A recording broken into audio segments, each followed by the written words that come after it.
Hydrofacial के बारे में बहुत बात हो गई, बहुत सारे वीडियोस मैंने भी अपने चैनल पे बनाए हैं और आजकल समर्स होने की वजह से हाइड्रोफेशियल हमेशा ट्रेंड में रहता है। लेकिन कंफ्यूजन हमें ये भी आता है कि यार हाइड्रोफेशियल कराऊं अपनी स्किन के लिए या केमिकल पील कराऊं, मेरे लिए क्या बेटर रहेगा।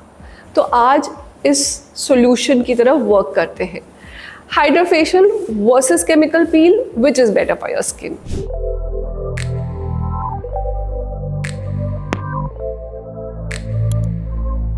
जब हम हाइड्रोफेशियल की बात करते हैं तो यू हैव टू अंडरस्टैंड कि एक मेडिकल ग्रेड फेशियल है जहाँ पर medical technology, patented technology use हो रही है to clean, exfoliate without any damage to the skin barrier. इसीलिए सेंसिटिव स्किन में भी हम कर सकते हैं। एंड उसके साथ hydration and regeneration of the skin भी टारगेट होता है। और जब हम बात करते हैं केमिकल पील्स की, तो केमिकल पील्स आर केमिकल्स। अब जैसे मैंने केमिकल का नाम बोला, आपने अपने इमेज दिमाग में इमेज बना दी, ये तो ख़राब ही है, वो मशीन से हो रहा है, वो ही अच्छा है, ये तो ख़राब ही है। नहीं, एवरीथिंग इज़ अ केमिकल। हमारी बॉडी भी केमिकल से बनी है, कार्बन, नाइट्रोजन, सब ऑक्सीजन, ये सब केमिकल्स ही तो हैं। लेकिन there is a difference between good chemical and a bad chemical. Obviously we have to pick up the good chemical. तो chemical peels good chemicals है।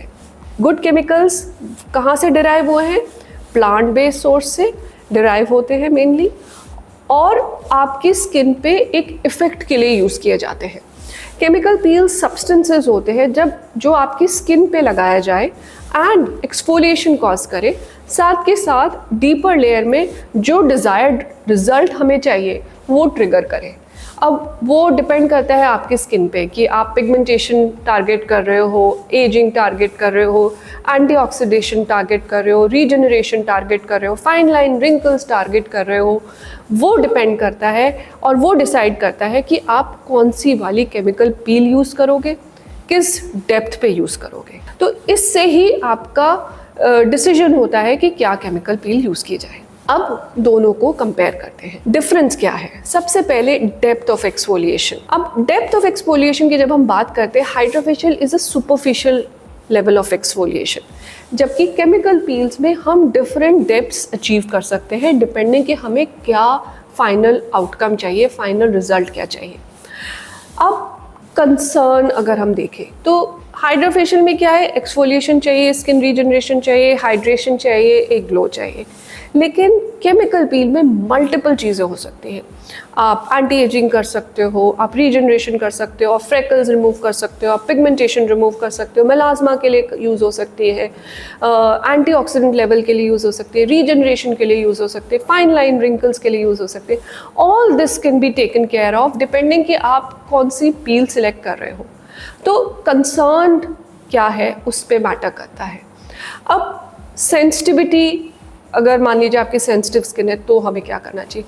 अगर सेंसिटिव स्किन है तो आप हाइड्रोफेशियल इजीली करा सकते हो, लेकिन अगर आपकी सेंसिटिव स्किन है तो केमिकल पील्स बहुत ध्यान से करनी चाहिए और अंडर द सुपरविजन ही करनी चाहिए। अब हम कॉस्ट की बात करते हैं तो जैसे मैंने आपको एक पुराने वीडियो में भी बताया था कि हाइड्रोफेशियल की कॉस्ट 2000 से स्टार्ट होके 8 से 10,000 तक भी जाती है, वेयर एज केमिकल पील्स 8,000 से 4 से 5,000 के अंदर ही यूजुअली ये रेंज रहती है। तो अब ये समझने के बाद इसको और सिंप्लीफाई करते हैं कि भाई मेरी स्किन के लिए क्या। बहुत सिंपल है, अगर आपकी एक्ने एंड ऑयली स्किन है, कोमोडोन्स है, हाइड्रोफेशियल कराओ। अगर एक्ने स्किन है लेकिन एक्टिव एक्ने है तो chemical peels will work better for you. अगर पिगमेंटेशन एंड डार्क स्पॉट्स है और सुपरफिशियल है तो हाइड्रोफेशियल विल वर्क, लेकिन अगर डीपर है तो केमिकल पील्स, लेजर्स, लाइट्स, ये कॉम्बिनेशंस वर्क करेंगे। अगर आपकी फाइन लाइंस एंड रिंकल्स है तो सिर्फ आपको एक रिजुविनेशन चाहिए तो हाइड्रोफेशियल काम करेगा, बट अगर आपको डीपर रिजल्ट चाहिए, मोर एनहांस्ड रिजल्ट चाहिए तो chemical peels and other treatments काम करेंगे। अगर आपकी सेंसिटिव स्किन है और आप कुछ ज़्यादा चांस नहीं लेना चाहते, then simply go for an hydrofacial. अब ये तो मैंने बहुत ईजी कर दिया। अब आई रियली वांट कि आप सब लोग जो हाइड्रोफेशियल ट्राई कर रहे हैं वो मुझे कमेंट्स में ज़रूर बताएं कि उनका हाइड्रोफेशियल एक्सपीरियंस कैसा रहा और उसके बाद उनकी स्किन कैसे हो गई। I will be really waiting to listen and to hear all your stories. तो ज़रूर मुझे कमेंट्स में बताना।